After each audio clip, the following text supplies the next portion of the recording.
contexto del texto. Y como cada sábado nos da mucho gusto recibir en el estudio la presencia del profesor Antonio Álvarez Mesta en este contexto del texto, sección que muchos esperan, y así es que es un gusto siempre poder saludarle, profesor. El gusto siempre es mío. Recientemente, en cierto grupo que me toca coordinar, surgió la discusión de la enemistad aguda que se dio en ciertos momentos entre dos figuras señeras del arte mexicano. Por un lado, David Alfaro Siqueiros, por el otro lado, Diego Rivera. Fueron muy amigos, pero a veces los amigos tienen profundas diferencias y hasta encontronazos.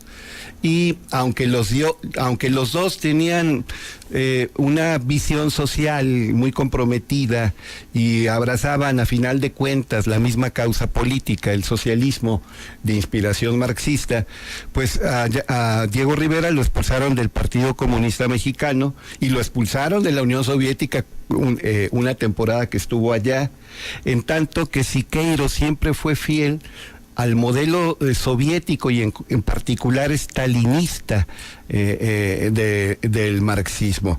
Los dos muy comprometidos, y los dos hicieron causa común, por ejemplo, en el sentido de que el arte debía ser para el pueblo, para incrementar la conciencia social y política del pueblo, siendo maravillosos pintores y dibujantes, artistas plásticos ambos. Dejan de producir pintura de caballete, acuarelas, óleos, y abrazan el muralismo, porque una pintura de caballete, pues a final de cuentas va a la casa o va a la biblioteca, va a la sala de una persona, y solo esa persona, su familia y sus allegados podrán verla. Uh-huh. En cambio, en un edificio público, pues como lo hizo Siqueiros, como lo hizo Rivera, como lo hizo José Clemente Orozco y otros, el pueblo, si el edificio es público, tiene libre acceso y puede incrementar su conciencia social y política. Bueno, pero Siqueiros siempre fue stalinista, en tanto que Rivera incluso intercede por Trotsky para que el general Lázaro Cárdenas le conceda asilo diplomático y lo convierte en su huésped, en su amigo. La amistad fue demasiado íntima y Frida Kahlo más, ya sabemos lo que pasó. Pero a mí me llama mucho la atención cómo en nuestra época todavía hay personas admirables, intelectuales, académicos, que siguen con esa visión, a mí me parece un tanto dogmática, del marxismo en la peculiar interpretación soviético-estalinista. Uh-huh. Por otra parte, tratando de ver el aspecto positivo, creo que eso es preferible a caer simplemente en el egoísmo más inmediatista, en el hedonismo más ramplón, en buscar solamente intereses, comodidades, prebendas personales. No comparto los principales acertos del marxismo y menos en esa visión soviético-estalinista. Yo creo que mi postura es similar a la de George Orwell, que siempre fue un hombre de izquierda, que incluso cubrió como periodista, pero también como militante, la Guerra Civil Española y abrazó la causa republicana y estaba del lado de la República y enfrentó al fascismo o fascismo en la peculiarísima visión española, sobre todo el falangismo, y sin embargo, él no dejaba de ver los errores, las traiciones, las fallas de los comunistas estalinistas, y escribe 2 libros memorables que creo que todos debemos leer y releer. Ya saben de cuáles estoy hablando, entre otros de la vasta bibliografía, la rica producción literaria de Orwell. 1984, El Gran Hermano nos está observando, y Rebelión en la Granja, uh-huh, que en realidad no es más que una parodia de la revolución socialista, a su entender como se dio en la Unión Soviética y que fue encabezada por Stalin, sobre todo cuando critica al cerdo Napoleón, que no es más que la figura convertida en literatura de Stalin. Profesor, Sí. escuchándolo hablar, me pregunto si todas estas ideas donde mucha gente está tan anclada todavía, no han sido renovadas y superadas por esta sociedad posmoderna, donde pues hablar de un marxismo como se hablaba en su momento más álgido, pues ahora como que ya no tiene mucho sentido.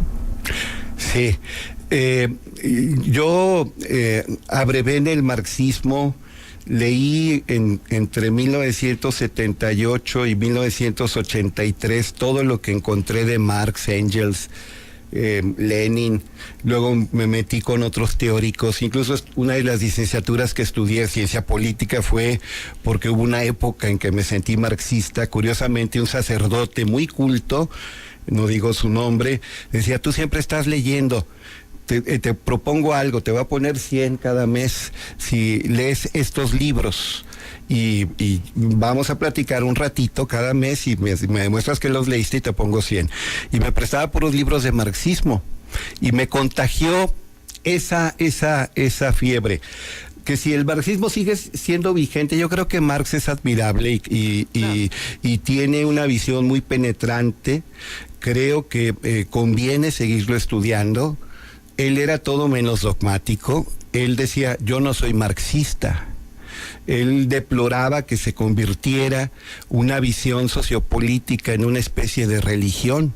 Para él toda religión era negativa, la religión es el opio de los pueblos. Creo que ha habido gente que ha elaborado, ha enriquecido las aportaciones de Marx, por ejemplo, la escuela de Frankfurt, con un Marcuse, con un Erich Fromm y otros. Conviene leerlo. Sin embargo, alguien que fue marxista y que no dejó de ver también como Orwell la comodidad ramplona de algunos marxistas dogmáticos, Jean-Paul Sartre decía: los marxistas son perezosos, pretenden saber historia sin estudiar historia, pretenden saber economía sin estudiar a fondo economía, pretenden saber filosofía sin investigar la filosofía.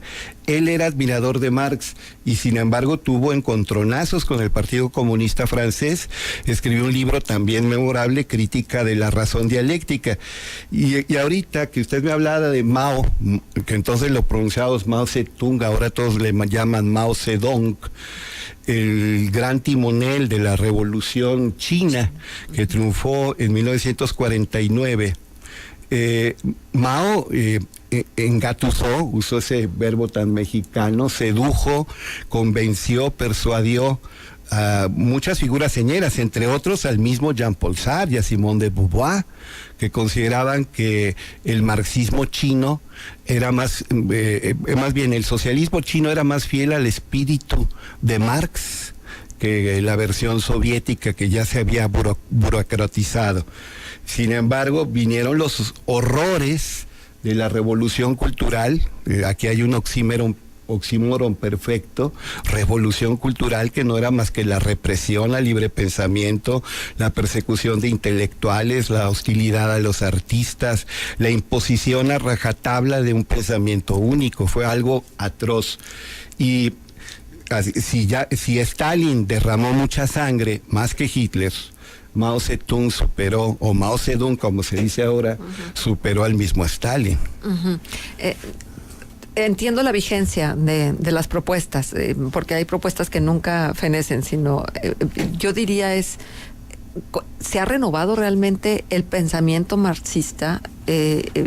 ¿Los maoístas han seguido aportando o es letra muerta?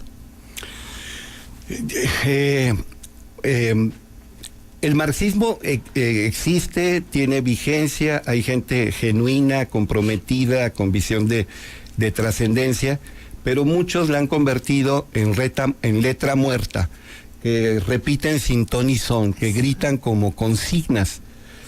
Así como hay ciertas personas religiosas que citan fuera de contexto versículos bíblicos y andan agarrando a biblazos al primero que se encuentran, también hay gente que no ha leído a profundidad a Marx, que no está de acuerdo en realidad con lo que Marx pretendía, que son incongruentes con lo que Marx buscaba y que repiten fuera de contexto consignas a lo tonto.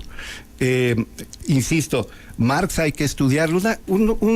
Así como un sacerdote me inoculó el germen marxista, otro sacerdote, jesuita, Jan Auping, me hizo leer a Max Weber, a Adorno, luego no solo a sociólogos y economistas, sino a muchos filósofos, y sin dejar de admirar a Marx, me di cuenta que el espectro es mucho más rico, es más abundante. Insisto, el marxismo conviene acercarse a él, conviene estudiarlo, y conviene criticarlo.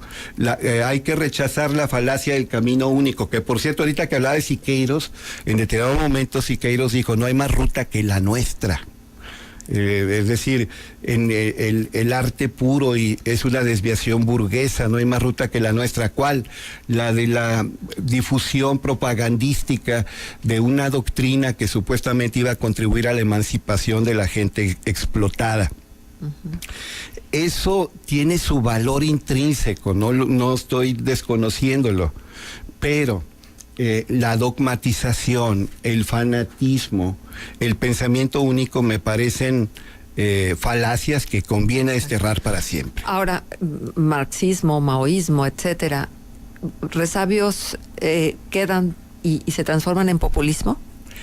Por supuesto, y a veces un izquierdismo poco congruente con la izquierda, una manipulación, un dogmatismo, una serie de mentiras dichas a granel, y no se vale cuestionar al quien las dice.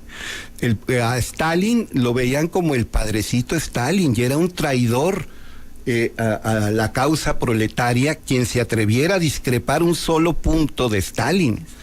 Aquí en México, ante ciertos líderes, también hay gente que ha idolatrado, ha endiosado a ciertos líderes supuestamente de izquierda, que es una izquierda muy peculiar, muy convenenciera, muy inconsistente.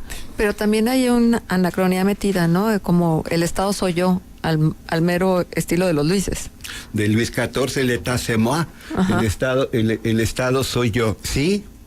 Y aquí va más allá del Estado, aquí yo soy la encarnación de la verdad absoluta, la verdad definitiva. Casi a nivel de deidad, ¿no? Porque sí. ¿Qué dijo Jesús? Sí. La verdad y la vida. Sí, yo soy el camino, la verdad y la vida. El que no está conmigo está contra mí. Esto último, ciertos líderes populistas latinoamericanos, pero que también se dan en otras partes del mundo, parece que están convencidos de ello. Quien no está conmigo está contra mí. Yo soy el progresista, el revolucionario, el de avanzada, el de vanguardia. Yo represento los mejores intereses del pueblo. Conmigo no se van a equivocar. Yo soy incorruptible. Encarno la honestidad valiente. Ajá. Profe, y finalmente, siempre me ha pensado que hay mucho de teoría y poco de práctica en algunas corrientes políticas, y entonces eso se vuelve totalmente incongruente, ¿no? Porque si lo que se propone es la acción, sí, se queda en la inacción con tal de estar revisando el pensamiento y elucubrando teóricamente de qué va el modelo. El mismo Marx, criticando a un filósofo materialista que escribió un libro formidable, La esencia del cristianismo, filósofo del siglo XIX, Ludwig Feuerbach, escribió su libro más breve, pero quizá de los más densos, las 11 tesis sobre Feuerbach. Y dice, los filósofos no han hecho más que interpretar el mundo, lo que se trata es de transformarlo. Y también dice que el criterio de verdad es la praxis. Ciertamente hay que aterrizar, hay que poner los pies en la tierra, pero sin negar la teoría. Otros marxistas han dicho, y muy bien por cierto, que sin teoría revolucionaria no puede haber movimiento revolucionario. Pues hay momentos en que el mundo nos exige más acción y menos teoría. Claro. Muy bien. Profesor, pues muchísimas gracias como siempre. Un placer, un gusto tenerlo aquí con nosotros en Contextos. El placer es mío.